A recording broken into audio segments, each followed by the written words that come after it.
마태복음 강해 오늘 58번째 시간입니다. 아마 여러분들 한국에서 학교를 다니실 때 이스라엘의 키부츠에 대해서 아마 사회 시간에 조금씩 딱 배우셨으리라 생각이 듭니다. 저도 이스라엘을 가보진 않았지만 이스라엘에 가면 이 키부츠 공동체가 있죠.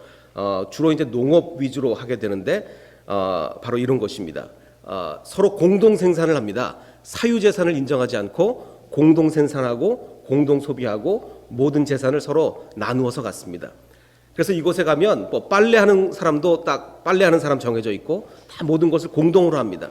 그래서 밥도 다 공동 식당에서 무료로 다 먹고 저도 이런 생활을 좀 했으면 좋겠습니다. 이렇게 뭐 사유재산 경쟁 사회를 떠나서 이곳에는 경쟁이라는 게 있을 수가 없죠. 다 서로 돕고 사는 겁니다. 그래서 모든 것을 다 이렇게 협동 생산하는 그런 아름다운 정말 사회입니다. 그런데 한 두 명의 교수가 이 키부츠를 대상으로 아주 재밌는 실험을 했습니다. 커네티컷 대학의 교수와 이스라엘에 있는 한 대학의 교수가 어떤 실험을 했냐면 아주 재밌는 논문을 발표했는데 두 사람이 있습니다. 이 두 사람을 뽑아놓고 그 가운데 봉투에다가 이 100세겔, 이 성경에 보면 세겔이라는 돈의 단위가 나오지 않습니까? 이스라엘에 가면 돈의 단위가 달러나 원 이런 게 아니라 세겔입니다. 이 100세겔을 물론 이제 100세겔짜리가 아니라 여러 지폐로 나누어서 봉투 안에 넣습니다. 그리고서 이제 뭐라고 얘기하냐면 두 사람에게 각각 원하는 만큼 빼라. 근데 얼마를 빼기를 원하는지를 둘이 동시에 말해라 라고 얘기합니다. 근데 서로 상대방이 누군지 보이진 않습니다. 100세겔을 딱 갖다 놓고 자 하나 둘 셋 얼마 원하는지 얘기해라 라고 이제 말을 합니다. 자 그러면 어떻게 되냐면 두 사람이 요구한 금액이 100세겔을 넘을 때, 예를 들어서 둘 다 60세겔씩 원하면 100을 넘는 거 아닙니까? 그렇게 되면 한 푼도 못 받습니다.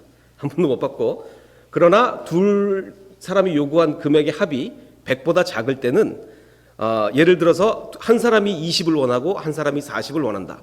그러면 40이 남지 않습니까? 합이 60이니까. 그럼 남은 금액의 1.5를 곱하면 또 60이 되죠. 그 60을 반으로 나눠서 두 사람한테 또 나눠주는 겁니다. 그러니까 각각 30씩 더하게 되는 거죠. 그래서 100 이하를 두 사람이 합계해서 요구하면 더해져서 한 사람은 50, 한 사람은 70 이렇게 가지게 된다. 이런 게임입니다. 이 심리학 실험을 이 키부츠 사람들을 대상으로 한 거예요. 여러분들 같으면 얼마를 원하시겠습니까? 이게요. 자기가 너무 조금 원해도 그럼 돌아오는 게 적고 너무 많이 원하면 아예 못 가질 수도 있고 이런 아주 좀 절묘한 게임입니다. 자, 이것을 어떻게 실험을 했냐면 물론 여러 가지 실험을 했는데 그 중에 제가 오늘 두 개를 말씀드리겠습니다. 키부츠 사람 한 명은 키부츠 사람 그리고 한 명은 일반인 이렇게 이제 두 사람을 놓고 실험을 한 거예요. 자, 이런 상태에서 실험을 하면 누가 더 적게 요구를 했을까요? 여기서는 별로 차이가 안 납니다. 여기서는 거의 둘 다 35세겔씩을 원했어요. 평균적으로. 근데 한 가지 특이한 것은 키부츠 사람이 아닌 사람, 일반인 중에서 좀 많이 원한 사람이 있습니다. 70세겔 이상을 좀 못된 사람이죠. 왜냐면 자기가 많이 원해야 많이 가질 수 있기 때문에 이제 하얀색이 일반인인데 자, 근데 또 실험을 바꿨습니다. 어떻게 실험을 바꿨냐면 키부츠는 키부츠끼리 이렇게 했어요. 이럴 때 확실히 뭐가 드러나냐면 까만색이 키부츠끼리 한 건데 확실히 일반 사람과 이 게임을 했을 때보다 적게 요구합니다. 그 이유가 뭐겠어요? 여기 보시면 확실히 차이가 나는 걸 알겠죠? 많이 요구한 게 확 줄어들었어요. 키부츠 사람끼리 하니까. 왜 그렇겠습니까? 서로 동질감이 있거든요. 협동의식. 우리 같은 키부츠 사람인데 우리 서로 윈윈 해야지 내가 많이 가질 수가 있나. 이런 생각을 한 겁니다. 그래서 키부츠끼리 할 때는 굉장히 많이 적게 요구했어요. 아주 의미 있는 실험이었습니다. 제가 이 말씀을 드리는 이유는 우리 지난주에 우리 성찬을 했었죠. 제가 뭐라고 말씀드렸습니까? 일부러 제가 빵을 적게 준비했습니다. 많이 준비하지 않고. 그리고 제가 드린 말씀이 여러분 이제 빵을 직접 떼가십시오. 빵을 떼가는데 그냥 막 떼가지 말고 내가 너무 많이 떼가면 뒷사람이 모자라겠구나 라는 걸 생각해 가면서 떼십시오 라고 제가 말씀을 드렸습니다. 그랬더니 놀라운 일이 벌어졌어요. 빵이 너무 많이 남았습니다.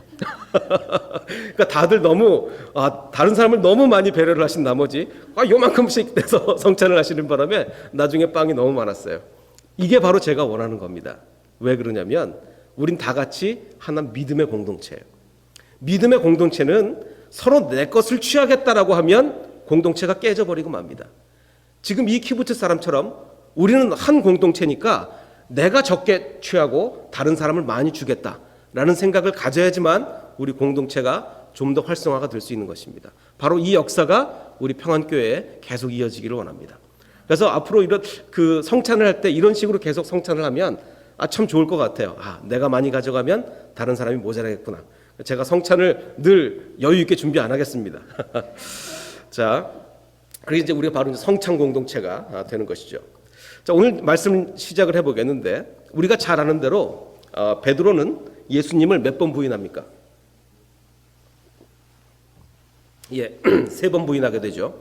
자, 그런데 3번 부인하자마자 닭이 울었습니다. 이에 뭐가 생각이 났냐면 닭 울기 전에 내가 나를 3번 부인하리라 하심이 생각나서 밖에 나가서 심히 통곡하니라.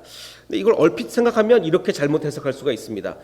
그전에는 생각을 못하고 있다가 닭이 딱 우니까 그때 가서 생각났다 라고도 생각할 수 있지만 정황상 그렇지가 않을 것 같습니다. 왜냐하면 예수님이 닭 울기 전에 네가 나를 3번 부인하게 될 거란 얘기를 뭐 일주일 전, 한 달 전에 얘기한 게 아니에요.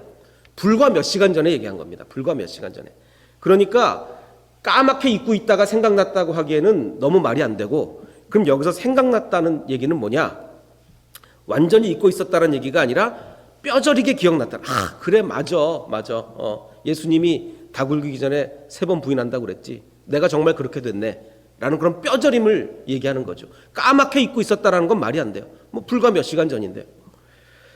자, 그러면 여기서 문제는 베드로는 예수님의 예언을 알면서 닭 울기 전에 네가 나를 3번 부인하게 될 것이다 라는 예언을 알고 있잖아요.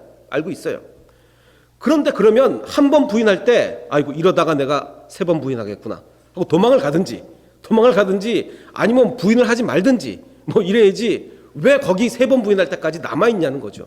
왜 거기 3번 부인할 때까지 남아있어? 예수님의 예언을 알고 있으면서 왜 거기 있었느냐가 오늘의 질문입니다. 자, 또 하나의 질문은 예수님입니다. 예수님이 십자가에 달려 돌아가셔야 된다는 아주 확신에 차 있었어요. 어느 정도 확신이었냐면 그 군인들이 이렇게 성전 경비대가 이렇게 오니까 베드로가 어떻게 했습니까? 칼을 빼들어서 그 귀를 잘라버렸죠.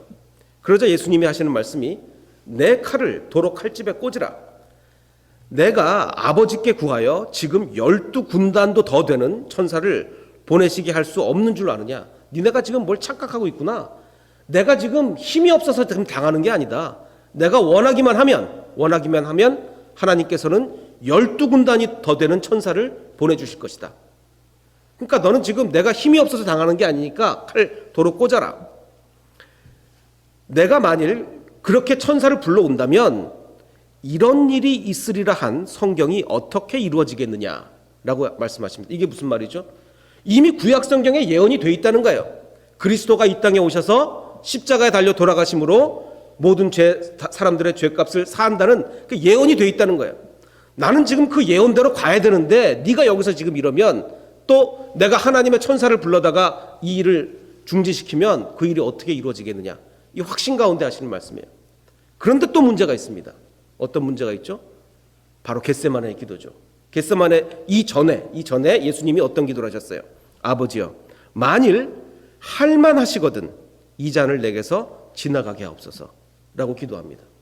아니 이토록 확신에 차 있는 예수님이 나는 분명히 십자가의 길을 걸어가야 된다. 칼 꽂아라. 내가 지금 천사를 못 불러올 줄 아느냐? 불러올 수 있다. 그러나 나는 반드시 이 길을 가야 된다. 라고 하시는 예수님이 왜 겟세마네에서는 할만하시거든 이 잔을 옮겨달라고 왜 기도를 하셨냐 얘기입니다. 오늘 이 두 가지 의문입니다. 하나는 예수님의 예언을 알고도 3번 부인한다는 예수님의 예언을 알고도 끝까지 남아서 결국은 부인하는 베드로의 행동을 이해할 수 없고, 또 하나는 성경의 예언을 알고도 십자가에 달려 돌아가셔야 된다는 성경의 예언을 알고도 이런 기도를 하는 예수님의 기도를 우리는 이해해야만 한다는 것입니다. 자, 이런 일이 벌어졌습니다. 한 여종이 그 베드로에게 이렇게 얘기합니다. 지금 어떤 상황이냐면 예수님이 붙잡혀 들어가셨어요. 붙잡혀 들어갔는데 그 대제사장 집에 바깥에 이 베드로가 예수님이 어떻게 되나 하고 이제 지켜보고 있었단 말이에요. 그러자 한 명의 여종이 너도 갈릴리 사람 예수와 함께 있었도다 라고 나 당신 알아. 당신 분명히 예수님과 함께 있었던 사람이야 라고 하니까 이제 겁이 덜컥 난 거죠. 그러자 베드로가 뭐라고 얘기합니까? 난 네가 무슨 말을 하는지 난 전혀 모르겠다 라고 이제 첫 번째 부인을 하는 거죠. 첫 번째 부인. 자, 그 다음에 베드로에게 닥친 이 위험의 강도가 더 높아지는지 약해지는지 보십시오. 그 두 번째는 다른 여종이 거기에 있는 다른 사람들한테 얘기합니다. 나 저 사람 알아요. 저 사람. 처음에는 뭡니까? 나 당신 알아. 베드로한테 하는 얘기죠. 나 당신 본 적 있어. 그게 더 위험합니까? 다른 사람들한테 나 저 사람 알아요. 어느 게 더 위험합니까? 두 번째가 더 위험하죠. 나 저 사람 아는데 저 사람 예수와 함께 있었습니다. 위험이 더 세졌습니다. 그러자 베드로는 더 강하게 부인합니다. 어떻게 해요? 내가 맹세하는데 나는 그 사람을 모른다 라고 아주 더 강하게 부인합니다. 자, 그 다음 이번에는 위험이 더 강해집니다. 어떻게 더 강해지냐면 이번에는 여종이 얘기하는 게 아니라 사람들이 그래 너 말투를 보니까 너 갈릴리 사람 말투네 라고 얘기하는 겁니다. 이 갈릴리가 저 북쪽 지방 촌동네 아닙니까? 그 촌스러운 사투리를 쓴다는 거예요. 저도 이제 저희 아버지가 이북 출신인데 이북 사투리가 굉장히 억양이 세지 않습니까? 네. 그래서 이제 남한 사람들은 이북 사람 억양을 얘기하면 다 알아듣죠. 마찬가지로 그런 억양을 알아들은 거예요. 그래서 이 갈릴리 사람들은요, 워낙 억양이 세고 이래가지고 이 회당에서 대표 기도를 안 시켰답니다. 그 억양이 너무 세고 이러니까 듣기가 안 좋아가지고 대표 기도를 안 시켰대요. 그러니까 너 네 말투를 보니까 너 갈릴리 사람이구나. 너 분명히 그 갈릴리 패겠네. 자, 이렇게 얘기를 하는 겁니다. 자, 그러자 사람들이 막 그러니까 더 위협을 느낀 거예요. 여기서 아주 베드로가 뭐라고 얘기하냐면 좀 더 세집니다. 저주하며 맹세하여 이르되 나는 그 사람을 알지 못한다. 그럼 도대체 여기서 누구를 저주했다는 얘기입니까? 여기서 이제 학자들 간의 견해가 갈립니다. 자기를 저주했다라는 견해도 있고 예수님을 저주했다라는 견해도 있어요. 근데 여러 가지 신학적으로 분석해 볼 때 예수님을 저주했다는 표현이 더 맞습니다. 어느 정도까지 갔어요? 베드로가 예수님을 저주할 정도로. 아니 이 정도 되면 차라리 도망을 가지. 차라리 도망을 가지 왜 거기 있었냐는 거예요. 왜? 그게 오늘의 의문인 것입니다. 그러니까 위험에 따라서 부인의 강도를 높이는 베드로는 이 겁쟁입니까 아닙니까? 어떻게 생각하십니까? 자꾸 위험해지니까 자꾸 더 세게 부인하는 거예요. 겁쟁입니까 아닙니까? 또 대답하기가 조금 곤란한데 자, 그냥 겁쟁이라고 밀어붙일 수는 없는 것이 이렇습니다. 그 부인을 한 장소가 좀 특이해요. 맨 처음 나는 모른다라고 부인한 장소는 어디냐면 베드로가 바깥들에 있을 때요. 저 바깥에. 그러니까 조금 비교적 안전한 데죠. 비교적 안전한 데서 첫 번째 부인을 합니다. 나는 그를 모른다. 그리고 부인을 하고 나서 이거 내가 위험하겠다라는 생각이 들었으면 겁쟁이라면 어떻게 하겠습니까? 도망가야죠. 근데 베드로는 어떻게 했냐면 두 번째 부인한 장소는 어디냐? 앞문까지 나아갑니다. 아니 한 번 부인을 하고 나서 더 깊숙이 들어가는 거예요. 이게 말이 안 되죠. 한 번 부인을 했으면 도망가야지 왜 더 깊숙이 들어갑니까? 더 깊숙이 들어가서 부인을 하는 거예요.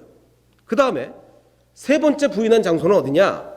더 들어갈 데는 없습니다. 앞문이니까 더는 못 들어가는데 조금 후에 누가복음에 보면 1시간 후에 또 부인을 합니다. 자, 그러면 1시간 동안 계속 거기 있었다는 거예요. 맹세코 나는 그를 모른다라고 얘기했으면 도망을 가야지 1시간 동안 또 거기 있었어요. 붙잡힐지도 모르는데. 그럼 이게 겁쟁입니까 아닙니까? 겁쟁이가 아니에요. 위험을 느끼면서 왜 더 들어갔느냐? 이게 문제입니다.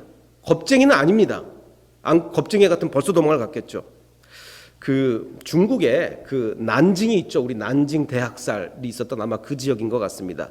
30살짜리 주부가 계시는데 이 참 특이하신 주부입니다. 어떤 주부냐면 무슨 이제 고대 유적지를 이제 관람하러 갔는데 유적지를 들어가려면 이제 입장료를 내야 되잖아요. 입장료가 이제 25위안인가 캐나다 돈으로 한 $5 정도 됐다고 합니다. 근데 그걸 이제 좀 아끼시려고 이분이 어떻게 하셨냐면 근데 문제는 그 유적지를 들어가려면 제대로 된 입구로 들어가든지 아니면은 어마어마한 이 성벽을 넘어가야 되는데 그래서 이분은 입장료를 내지 않기 위해서 그 성벽을 기어 올라가시기로 결정을 합니다. 이게 굉장히 높은 성벽이거든요.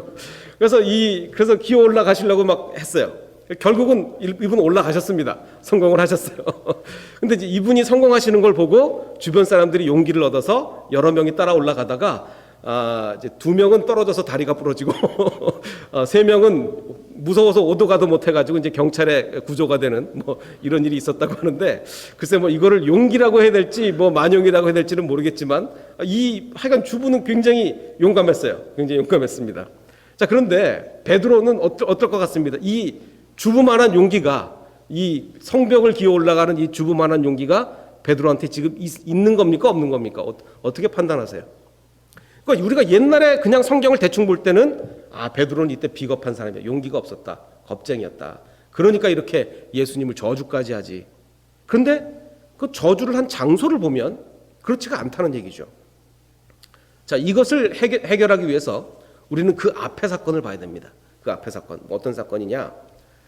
예수님이 이렇게 말씀하시죠. 겟세마네 기도하러 가시면서 내 마음이 매우 고민하여 죽게 되었으니 너희는 여기 머물러 나와 함께 깨어 있으라 라고 제자들한테 얘기를 했습니다. 자, 예수님이 뭐라고 그러셨어요? 내가 지금 고민해서 죽게 생겼다. 우리 이제 주로 아주머니들 입에 주로 달고 다시는 아이고 죽겠다 하시는 표현을 지금 예수님이 하고 계시는 거예요. 아니, 예수님은 하나님의 아들 아닙니까? 하나님의 아들 아니에요. 근데 하나님의 아들이 우리한테 지금 아이고 나 죽게 생겼다라고 말씀하시는, 이게 지금 도대체 어떻게 된 겁니까? 예수님은요 100% 인간이자 100% 하나님이셨습니다. 100% 하나님. 자, 그런데 때로는 완전한 인간처럼 행동을 하셨어요. 또 그러셔야만 했고, 왜냐? 지금 이 십자가에 달려 돌아가시는 이 상황에서 만약에 하나님으로서 행동을 하신다. 그러면 어떻게 하실 수가 있습니까? 너무 고통이 오면 이럴 수가 있어요. 몸에서 천연 몰핀을 만들어내는 거예요. 천연 진통제를 막 만들어내서 전혀 고통스럽지 않게 죽을 수도 있지 않습니까? 근데 지금 하나님이 예수 그리스도를 통해서 원하시는 건 그게 아니잖아요. 고통의 길을 걸어가는 거 아닙니까? 그래서 적어도 예수님이 이 십자가의 길을 걸어가는 이 순간에서는 완전한 인간이 되신 거예요. 완전한 인간. 하나님의 쉽게 말하면 계급장 다 떼버리고 하나님의 아들 뭐 이런 거 없고 완전히 우리와 똑같은 인간이 되셔서 십자가의 길을 걸어가시는 겁니다. 그러면 하나님의 아들이지만 인간이기 때문에 이 길이 너무나 고통스러운 거예요. 너무나. 그래서 어느 정도로 제자들한테 내가 지금 고민해서 죽게 생겼으니까 우리 어머니들 얘기하는 것처럼 내가 지금 죽게 생겼으니까 나를 좀 도와달라 라고 얘기할 정도까지 된 거죠. 제자들에게 오사 이제 보니까 자고 있는 거죠. 그 자는 것을 보시고 베드로에게 이렇게 얘기하십니다. 너희가 나와 함께 1시간도 이렇게 깨어있을 수 없는, 내가 지금 이렇게 죽게 생겼는데. 자, 그러면서 하시는 말씀이 시험에 들지 않게 깨어 기도하라. 그러고서 유명한 구절이 나오죠. 마음에는 원이로되 육신이 약하도다. 니네가 마음은 기도하고 싶지만 육신이 약해서 기도를 못하고 있구나 라고 얘기를 하십니다. 근데 여기서도 좀 우리가 중요한 핵심이 있습니다. 이거를 그냥 흔하게 한국식이나 미국식 아니면 헬라식으로 이해를 하게 되면 마음은 원이로되 육신이 약하다. 이 헬라적 사고방식은요 마음과 육신을 완전히 이원론 쪽으로 구별을 합니다. 그래서 그래 기도하고 싶으면 마음은 큰데 그 체력이 약한 걸 체력이 이렇게 이제 흔히 얘기를 하기 쉬워요. 근데 만약에 그 의미라면 어떻게 결론이 납니까? 체력이 약한 거니까 그럼 결론이 어떻게 나야 됩니까? 열심히 운동해라. 뭐 이렇게 결론이 나야 되는 거 아닙니까? 왜? 마음은 기도하고 싶은데 체력이 약해서 기도를 못하는 거면 그렇게 돼야 되는 거 아닙니까? 근데 지금 이 베드로는 체력이 약한 사람이에요? 센 사람이에요? 베드로는 어부거든요. 어부. 그 시대의 어부는 이게 굉장히 체력들이 좋은 사람입니다. 근데 그 체력 좋은 사람들한테 육신이 약하다. 이거 지금 말이 안 되는 상황이에요. 히브리적 사고는요. 지금 다 히브리인들 아닙니까? 히브리적 사고는 마음과 이 육체를 그런 식으로 구별하지 않습니다. 뭐 제가 그전에도 말씀드렸듯이 이제 긴 신학적 설명은 제가 안 드리겠습니다. 히브리적 사고는 좀 달라요. 그래서 어떻게 이해해야 되냐면 베드로는 3번 부인할 때까지 계속 거기 남아 있었는데 그동안에 다른 제자들 어떻게 돼 있었습니까? 다 도망갔어요. 그래도 베드로는 그 자리에 남아 있었다는 거죠. 다 도망갔는데. 자, 근데 처음에 예수님이 네가 나를 3번 부인하고 할 것이다 라고 얘기할 때 베드로가 처음에 뭐라고 얘기했냐면 내가 주와 함께 죽을지언정 내가 주를 부인하지는 않을 겁니다. 죽을지언정 나 절대로 부인하지 않겠습니다 라고 얘기를 한 거예요. 그럼 이 얘기를 했는데 예수님이 아니다 너는 나를 3번 부인할 거다 다 굴기 전에 라고 얘기를 하셨습니다. 여러분이 베드로라면 어떤 마음이 들겠어요? 아니 난 부인 안 할 거야 라는 마음을 당연히 갖겠죠. 그리고 나서 다른 제자들 다 도망갈 때 베드로는 끝까지 거길 지키고 있었던 거예요. 자, 그런데 어떤 여종이 나타나서 당신 예수와 함께 있었죠 라고 얘기합니다. 마음은 부인하고 싶지 않습니다. 왜? 주와 함께 죽을지언정이거든요. 마음은. 자, 그런데 이 육신이 안 따라주는 거예요. 육신이. 내 입에서는 전혀 다른 얘기가 나옵니다. 나는 그 사람을 알지 못한다. 여기서 말하는 육신이라는 건 체력하고 달라요. 마음은 원이로되 육신이 약하여 기도하지 못한다는 얘기가 니네 체력이 약하다. 운동을 안 해서 니네가 지금 기도 못한다. 이게 아니란 말이에요. 마음은 주를 인정하고 싶어요. 근데 내 맘대로 안 되는 거예요. 내 맘대로. 이 말을 지키고 싶었으나 주님을 인정하는 것은 인간적 용기, 즉 이것이 육신입니다. 인간적 용기로 우리가 주님을 인정할 수 있는 게 아니에요. 사람 마음으로, 사람의 용기로 주님을 인정할 수 있는 게 아닙니다. 이것은 성령으로만 가능한 거예요. 성령이 우리를 주님을 인정하도록 하게 하셔야 가능한 겁니다. 아직 베드로는 성령을 체험하지 못했어요. 그렇기 때문에 그 용감한 베드로도 어느 정도로 용감한 다른 제자들은 다 도망갔는데 그 대제사장 집에 안뜰까지 들어갈 정도로 용감한 베드로도 마음은 그렇지 않지만 입으로는 부인할 수밖에 없는 거예요. 예수님께서 아주 애매한 말씀을 하셨습니다. 그 최후의 만찬을 하시면서 어떻게 애매한 말씀을 하셨냐면 내가 포도나무에서 난 것을 이제부터 내 아버지의 나라에서 새 것으로 너희와 함께 마시는 날까지 마시지 아니하리라. 자, 이 말의 의미가 뭡니까? 내가 지금 성찬을 하고 계신데 포도나무에서 난 것을 내 아버지의 나라에서 새 것으로 너희와 함께 마시는 날까지 마시지 아니하니라. 뭐 온갖 해석이 막 추측들이 막 난무합니다. 이게 도대체 무슨 말인지. 제가 그래서 일부러 그 며칠 전에 제 페이스북에 한 글을 올렸습니다. 어떤 글을 올렸냐면 여러분 의미가 뭔지 한번 보십시오. 밤 11시에 제가 야식을 먹었어요. 먹으면 안 되죠. 먹으면 안 되지만 먹었습니다. 그리고 나서 일부러 페이스북에 올렸습니다. 뭐라고 올렸냐면 먹어서는 안 될 야식을 먹었다. 그래서 지금부터 내일 아침 식사하기 전까지 강도 높은 다이어트에 돌입한다 라는 글을 올렸습니다. 자, 그러면 근데 이제 그러고 나서 일부러 제가 이 사람들이 어떤 반응을 보이는지를 살펴봤습니다. 많은 사람들이 어떤 반응을 보였냐면 그래 다이어트는 참 힘든 거야 열심히 해야지 뭐 이런 반응을 보였어요. 제 의도대로 넘어갔습니다. 제 의도는 뭐였을까요? 이 강도 높은 다이어트라는 단어 때문에 사람들은 제가 내일 아침까지 다이어트 한다는 걸 보지 못한 거예요.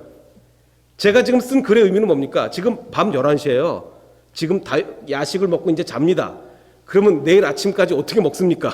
먹을 수가 없죠. 그러니까 그거를 이제 강도 높은 다이어트다. 아무것도 안 먹으니까. 그걸 이제 이 강도 높은 다이어트라는 단어 때문에 사람들은 아침까지 다이어트 한다 이 생각을 못하고 다이어트는 참 힘든 거야 힘내 뭐 이런 표현들을 했단 말이죠. 자, 똑같은 얘기입니다. 지금 예수님은요 지금 이 말씀을 하신 후에 제자들과 마지막 식사를 하시면서 이 말씀을 하신 후에 언제 십자가에 달려 돌아가십니까? 그 다음날 돌아가세요. 이 저녁 식사입니다. 그럼 예수님의 이 말씀의 의미는 뭐예요? 유대인들은요 식사를 하면서 포도주를 마시지 않는다 이건 이해할 수 없는 나실인이 아닌 한 예수님은 나실이 아니에요. 나실인이 아닌 한 식사하면서 포도주를 안 마신다 이건 말이 안 되는 거예요. 식사하면 반드시 포도주를 마시게 되어 있습니다.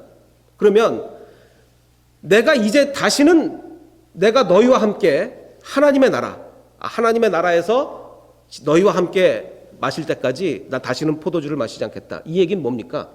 내가 오늘 밤에 잡혀서 죽는다는 얘기예요. 그 얘기입니다.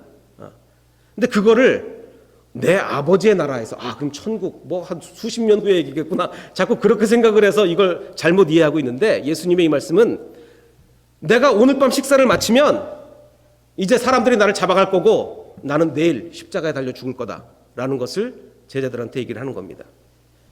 예수님은 당장 잡혀가실 것을 그것도 알았고 또 뭐도 알았습니까? 구약 성경에 십자가에 달려 돌아가신다는 그거 예언되어 있는 것까지도 알았어요. 이 정도 알면 겟세마네의 기도하면 안 되는 거 아닙니까?